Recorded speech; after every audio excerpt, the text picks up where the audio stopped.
قال النبي صلى الله تعالى عليه وسلم اللهم إني أعوذ بك من قلب لا يخشع ومن علم لا ينفع أو كما قال النبي صلى الله عليه وسلم إن الله وملائكته يصلون على النبي يا أيها الذين آمنوا صلوا عليه وسلموا تسليما اللهم صل على سيدنا ومولانا محمد وبارك وسلم صلاة وسلام عليك يا رسول الله صلى الله تعالى عليه وسلم معزز اور محترم حاضرین اجلاس، حاضرین محفل، حاضرین جلسہ اور اسٹیج پر تشریف فرما علماء اہل سنت کہ مسلمان تو دنیا میں ترقی کر رہا ہے، ماشاءاللہ بہترین بنگلے بن رہے ہیں، بہترین مکانات بلڈنگیں بن رہی ہے، بہترین کھانا کھایا جا رہا ہے، صبح بھی، دوپہر میں بھی، شام میں بھی، لیکن دن کے معاملے میں، اسلام کے معاملے میں، حضور کی سیرت کے معاملے میں روز بروز مسلمان دن سے دور ہوتا ہوا نظر آ رہا ہے، اسلام سے دور ہوتا ہوا نظر آ رہا ہے، قرآن سے دور ہوتا ہوا نظر آ رہا ہے۔ اور اس کا خبر آج اللہ کے رسول آج سے 1500 سال پہلے دے چکے ہیں۔ آج جو زمانہ چل رہا ہے اس کا خبر اللہ کے رسول نے آج سے 1500 سال پہلے دے چکا ہے۔ کیا فرمایا؟ اللہ کے رسول نے ارشاد فرمایا یاتی علی الناس زمان، لوگوں پر ایسے زمانہ آئے گا، ایسے زمانے کے لوگوں کے ایسے زمانہ آئے گا، کیا ہوگا؟ لا یبقى من الاسلام لا اسمہ، اسلام کا صرف نام باقی رہے گا، کھانا کھائے گا دوسرے کے طریقے سے، پانی پینے گا اسلام کے خلاف میں پیے گا، لباس پہنے گا تو بمبئی کے اداکار و فنکار کو آئیڈل بنا کر اسی طرح لباس پہنے گا، مسجد میں دین نہیں لگے گی، قرآن پڑھنے کے لیے تیار نہیں ہوگا، حضور کی سیرت پڑھنے کے لیے تیار ہوگا مسلمان لا یبقى من الاسلام لا اسمہ، اسلام کا صرف نام باقی رہے گا کہ یہ مسلمان، لیکن اس کے چال و چلن، ان کی زندگی اسلام کے مطابق نہیں گزرے گی بلکہ اسلام کے خلاف گزرتا ہوا نظر آئے گا۔ اور آگے کیا فرمایا؟ وَلَا يَبْقَ مِنَ الْقُرْآنِ إِلَّا رَسْمٌ، قرآن جو ہدایت کی کتاب ہے، کامیابی کی کتاب ہے، اللہ اور رسول سے قریب کرنے والی کتاب ہے، یہ عبادت کے طور پر نہیں پڑھا جائے گا، مسلمان پڑھنے کے لیے تیار نہیں ہوگا، اگر پڑھے گا تو رسمن پڑھا جائے گا، حافظ صاحب پڑھے گا تو رمضان شریف میں پڑھے گا، اس کے علاوہ سال بھر پڑھنے کے لیے تیار نہیں ہوگا، پھر صاحب پڑھے گا، پھر صاحب پڑھنے کا فرصت ہے، مفتی صاحب کو پڑھنے کی فرصت ہے نہیں، تو قرآن اگر پڑھا جائے گا، کوئی اگر مر گیا تو قرآن خانے میں پڑھ لیا، لیکن عبادت کی تو قرآن سمجھ کر کے آخرت کی کامیابی کے غرض سے کوئی مسلمان اس کو پڑھنے کے لیے تیار ہے۔ آج ہمارے معاشرے کا جائزہ لیجیے، پہلے زمانے میں آج سے کچھ سالوں پہلے صبح جب ہوتی تو ہر گھر سے قرآن کی تلاوت کی آواز آتی تھی، لیکن آج کون سا آواز آ رہا ہے؟ آج موبائل کی آواز ہم لوگ سن رہے ہیں، آج گانوں کی آواز آ رہی ہے، آج ٹی وی کی آواز آ رہی ہے، اس لیے تو اللہ کے رسول نے آج 1500 سال پہلے خبر دے چکے ہیں۔ اور آگے کیا فرمایا؟ اس زمانے کا حضور نے خبر دی، آگے فرمایا وَمَسَاجِدُ عَامِرَةٌ، اور مسجدیں بہت بہترین بنائے جائیں گے، اسی ہوگا، پنکھا ہوگا، قالین ہوگی، گرم ٹھنڈا پانی ہوگا، امام صاحب ہوں گے، مؤذن صاحب ہوں گے، وہی خراب من الہدا، مسجدیں تو بہت بہترین بنائے جائیں گے، گنبد دیے جائیں گے، مینار دیا جائیں گے، لیکن ہدایت سے نمازوں سے خالی ہو کر نظر آئے گا۔ مسجدیں بہت بہترین بنائے جائیں گے، آج کے 1500 سال اللہ کے رسول نے خبر دے چکا ہے۔ اگر مسجد کو دیکھنا ہو، نمازیں کو دیکھنا ہو، تو فجر کی اذان ہونے کے بعد آپ ذرا دیکھ لیجیے مسلمان محلے کا ہی جائزہ نہیں لیں گے۔ وہی ہمارے جوان 3 بجے تک موبائل چلا رہا ہے اور اس میں کیا کیا دیکھ رہا ہے۔ 3 بجے کے بعد جب سو جاتا ہے تو 9 بجے سے پہلے اٹھنے کے لیے ہمارے جوان تیار ہے۔ اللہ کے رسول نے فرمایا کہ کل بروز محشر جہاں کوئی سایہ نہیں ہوگا، ہر انسان گرمی سے پریشان حال ہوگا، زمین کو تانبے کا بنا دیا جائے گا، سورج سے وہ سوجے پر چلائے گا، ایک دن 50,000 سال کا ہوگا، جہاں کوئی سایہ نہیں ہوگا، وہی جوان جس نے اپنی جوانی کو عبادت و ریاضت میں گزارا ہوگا، تو وہی جوان کا ہوگا اللہ جل شان اپنے فضل و کرم سے اپنے یہاں جوانوں کا تو یار کہ موبائل سے فرصت ہوتا ہے، نماز کا تو اس کو فرصت ہی نہیں، شوق ہی نہیں۔ تو یہ ہمارے جلسہ وقت کافی ہو چکا ہے، 10:30 بجے ٹائم ہے۔ یہ جلسہ جس میں آپ اور ہمارے قاری زین العابدین صاحب جہاں ایک ادارہ زمانے سے چلا رہا ہے، دین کی خدمت کر رہا ہے،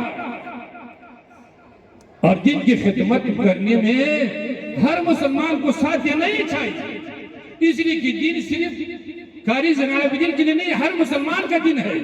دین کی حفاظت، دین کی خدمت کرنا ہر مسلمان کی ذمہ داری ہے کہ اپنے پوزیشن کے مطابق وہ کیا کرے، دین پر قائم میں رہے، دین کی خدمت کرتا رہے۔ تو انہوں نے جو یہاں دینی ادارہ چلا رہا ہے، اور ان کے ادارے سے ایک بچے نے قرآن حکیم جو اللہ کے مقدس کتاب ہے، کوئی دنیا کی کتاب نہیں، کسی منسٹر سائنسٹسٹ کی کتاب نہیں، اللہ جل شانہ کا نازل کیا ہوا کتاب ہے، انہوں نے اپنے سینے میں اللہ کے فضل و کرم سے، استاد اساتذہ کی محنتوں سے اور آپ حضرات کے تعاون سے انہوں نے اپنے سینے میں قرآن حکیم کو محفوظ کر لیا ہے۔ اور یہ نعمت کتنی بڑی نعمت ہے، یہ اتنا عظیم نعمت ہے کہ یہ دنیا کا کوئی نعمت اس کے برابر میں ہوئی نہیں سکتا ہے۔ یہ قرآن حکیم اللہ کے رسول نے فرمایا القرآن حجت لک او حجت علیک، کہ قرآن کل بروز محشر تمہارے لیے حجت ہوگا، کامیابی کا ذریعہ بنے گا، یا تمہارے کیا ہوگا، تمہارے لئے کل بروز محشر اللہ کے بارگاہ میں تمہارے خلاف کا مقدمہ دائر کرے۔ کیا مطلب؟ مطلب یہ کہ اگر تم نے قرآن حکیم کے حقوق ادا کر لیا، اور حقوق کیا ہے؟ حقوق تو بہت سارے ہیں۔ سب سے پہلے قرآن حکیم کا حق یہ ہے کہ مسلمان اس کو کیا کہ روز اس کی تلاوت کرے، اس کو پڑھے، اور پڑھنے میں ایک حرف پڑھنے میں 10 نے کیا ہے، قرآن کی دیکھنے میں بھی ثواب، پڑھنے میں بھی ثواب، سننے میں بھی ثواب۔ تو سب سے پہلے قرآن حکیم کا حق کیا ہے کہ مسلمان اس کو کیا کر روز تلاوت کر، روز پڑھے۔ اور کتنا پڑھنا چاہیے؟ قرآن کے پڑھنے کا حق کیا ہے؟ ایک روایت حضرت امام ابو حنیفہ رضی اللہ تعالیٰ عنہ سے کہ قرآن کے پڑھنے کا کتنا حق ہے، ان سے روایت ہے کہ سال بھر میں ترتیل کے ساتھ، ادائیگی کے ساتھ کم سے کم 2 مرتبہ قرآن کا ختم پڑھنا ہی چاہیے، قرآن کا حق۔ اور بزرگوں نے پڑھ کر ہدایت دکھایا ہے۔ ایک تابعی ربیع بن حراش، بخاری شریف میں اس کا ذکر آتا، ہمارے علماء جانتے ہیں، جب ان کی موت کا قریب وقت آیا تو اس کی بیوی بھی رو رہی، اس کے بہن بھی رو رہی۔ انہوں نے پوچھا کہ کیوں رو رہی ہو، رونے کی کیا بات ہے؟ بیوی نے کہا، بہن نے کہا کہ آپ دنیا سے جا رہے ہیں، آپ کی جدائی پر رو رہے ہیں، آپ قبر جا رہے ہیں، قبر کی طرف جا رہے ہیں، آپ کی موت پر رو رہے ہیں۔ تو حضرت ربیع بن حراش نے کہا کہ رونے کی ضرورت نہیں، اس دن کے لیے، اس دن کی کامیابی کے لیے میں نے اس گھر کے کونے میں 6000 مرتبہ قرآن حکیم کی تلاوت ختم کیے ہوئے۔ نعرہ تکبیر، نعرہ رسالت۔ تو معلوم ہوا کہ یہ قرآن حکیم دنیا کی بھی کامیابی عطا فرمائے گا۔ جب قرآن کی تلاوت کریں گے، قرآن کو پڑھیں گے، قرآن کو سمجھیں گے اور قرآن پر عمل کریں گے، قبر کی کامیابی بھی دے دے گا، میدان معاشر کی کامیابی بھی دے دے گا۔ اللہ کے فضل و کرم، یہ قرآن کی تلاوت، قرآن پر عمل کرنا، یہ آپ کو جنت میں لے کر کے جائے گا۔ اور دوسرا حق کیا ہے قرآن حکیم کا؟ پہلے حق ہے قرآن حکیم کی تلاوت کرنا، دوسرا حق ہے قرآن حکیم کا اس کو سمجھنا کہ اس میں کیا لکھا ہے، اس آیات کا مطلب کیا ہے، معنی کیا ہے۔ لیکن ہمارے مسلمان قرآن سمجھیں گے، ہمارے مسلمان تو اذان کا معنی بھی نہیں سمجھ رہا ہے کہ جو حی علی الصلاۃ، حی علی الفلاح مؤذن کی طرف سے پکار ہے، جس کا معنی ہے کہ مسلمانوں اس کو سمجھ نہیں رہا۔ علماء نے تحقیق کی ہے کہ دنیا میں سب سے زیادہ پڑھنے والی کتاب ہے کون سی؟ کتابیں تو بہت سارے، ایک سے ایک رائٹر نے، ایک سے ایک مصنف نے کتاب لکھی ہوئی ہے، لیکن تحقیق کی گئی ہے کہ دنیا میں سب سے زیادہ پڑھنے والا کتاب کون سا ہے؟ تو تحقیق کرنے کے بعد پتہ چلا کہ دنیا میں سب سے زیادہ پڑھنے والی کتاب کیا ہے؟ قرآن حکیم ہے۔ پھر تحقیق کی گئی کہ دنیا میں بار بار پڑھنے والی کتاب کون سی ہے، جو بار بار پڑھایا جاتا ہے کون سا کتاب ہے؟ تو علماء نے تحقیق کی، یہ محققین نے تحقیق کی کہ دنیا میں بار بار شوق و جذبے کے ساتھ پڑھنے والا کتاب کون سا ہے؟ قرآن حکیم ہے۔ اور پھر یہ تحقیق کی گئی کہ دنیا میں سب سے زیادہ پڑھنے والا، بار بار پڑھنے والے تو قرآن حکیم ہے، لیکن دنیا میں سب سے زیادہ نہ سمجھنے والی کتاب کون سی ہے؟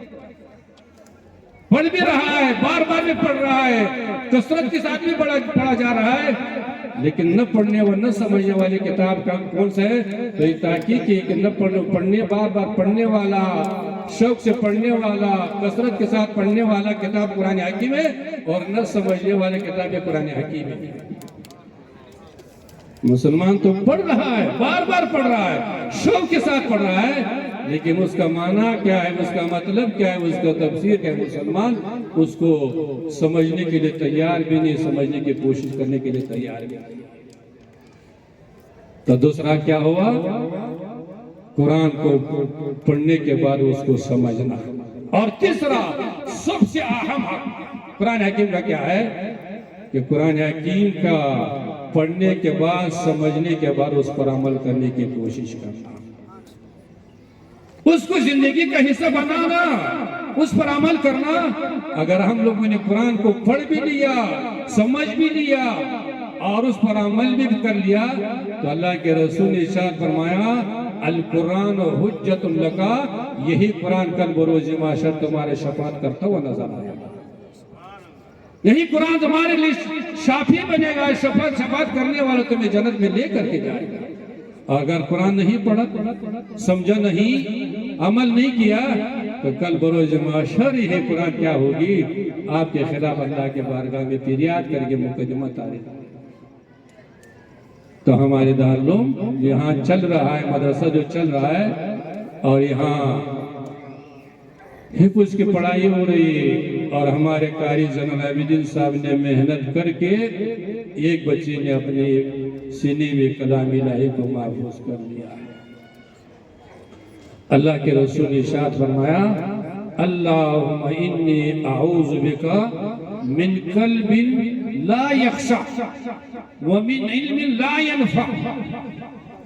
حضور فرماتے ہیں اللہ میں تیرے پناہ مانگتا ہوں اس دل سے جس میں خشوع اور خضوع نہ ہو، جس دل میں اخلاص نہ ہو، خشوع اور خضوع نہ ہو، میں اس دل سے اللہ کے پناہ مانگ رہا ہوں۔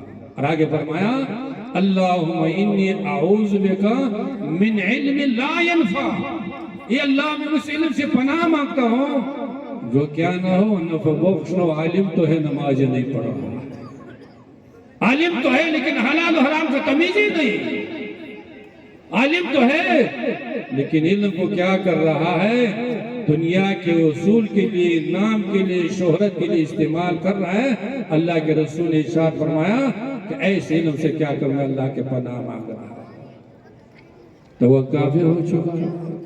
وہاں پر ہم کو کیا کرنا چاہیے؟ آپ اور ہم کو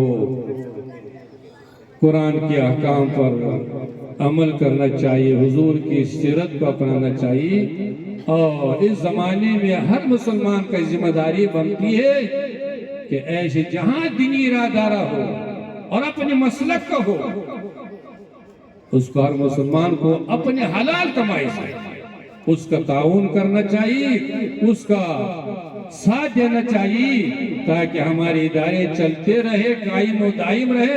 جہاں ہمارے ادارے چلتے رہیں گے، قائم و دائم رہیں گے، تو اسٹیج سے آپ کو حلال و حرام کے بارے میں بتایا جائے گا، اسلام کے بارے میں بتایا جائے گا، قرآن کے بارے میں بتایا جائے گا، حضور کی عظمت و محبت کے بارے میں بتایا جائے گا۔ آج اگر آپ اردو اخبار اور ٹی وی دیکھتے ہوں گے، آج ہمارے دشمنان اسلام کا سب سے بڑا نظر ان اداروں، ان مدرسوں پر ہے، جبکہ مدرسے میں کیا ہے، چٹائی پر بیٹھ کر یہ بچے پڑھ رہے ہیں،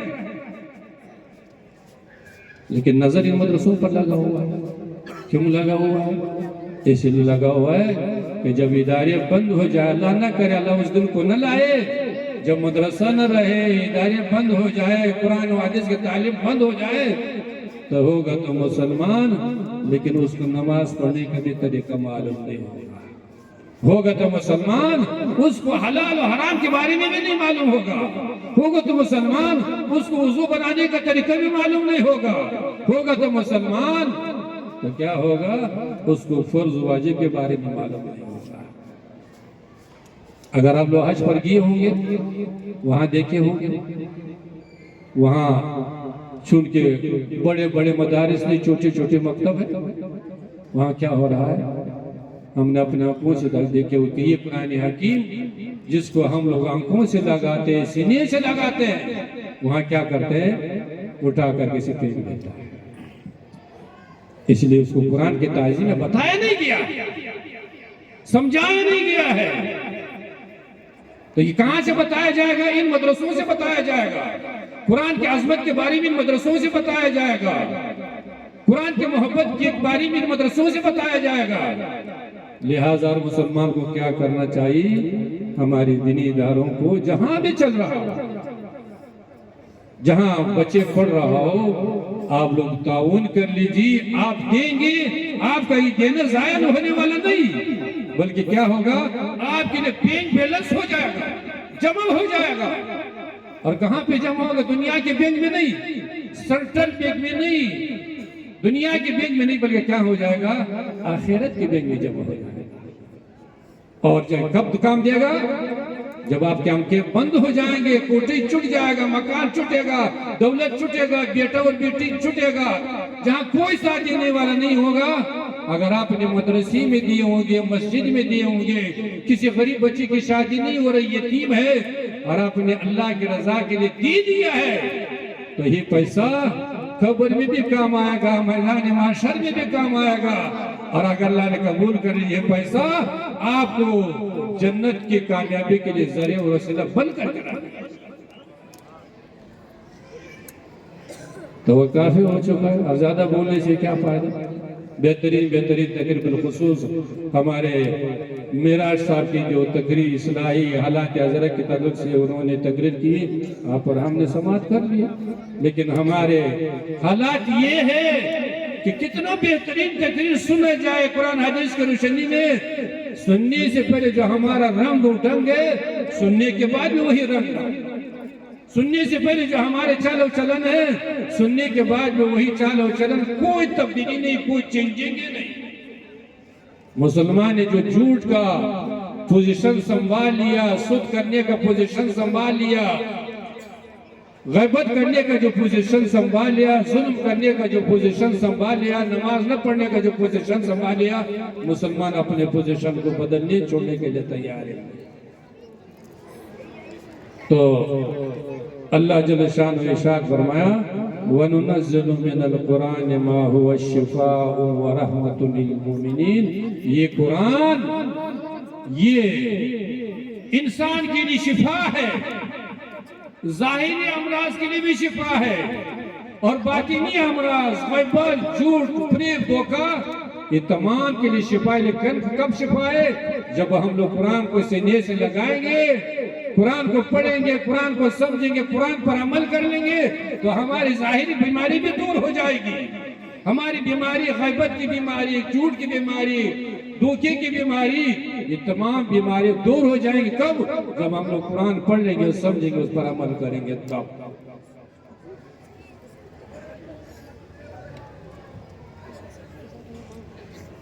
تو اللہ جل شانہ ہمارے اس محفل کو، اس جلسے کو، اس کانفرنس کو جو دستار بندی کے موقع پر منعقد کی گئی ہے، اللہ اس کو قبول فرمائے۔ جن حضرات نے اس میں تعاون کیا، جن اراکین نے اس میں خدمات انجام دیے، اور ہمارے اسٹیج پر کثیر تعداد میں علماء تشریف فرمائے، اللہ سب کے تعاون کو بھی، سب کے خدمات کو بھی، اور ہم تمام حاضرین کے، چاہے اسٹیج والے ہو، چاہے نیچے کرسی والے ہو، اللہ ہم سب کی شرکت کو قبول فرمائے۔ اللہ آپ کو بھی اور ہم کو بھی اور ہر مسلمان کو قرآن کو پڑھنے، قرآن کو سمجھنے، قرآن پر عمل کرنے کی توفیق عطا فرمائے۔ اللہ آپ کو بھی اور ہم کو بھی اور ہر مسلمان کو دینی اداروں کو زیادہ سے زیادہ خدمت کرنے کی توفیق عطا فرمائے۔ وآخر دعوانا ان الحمدللہ رب العالمین۔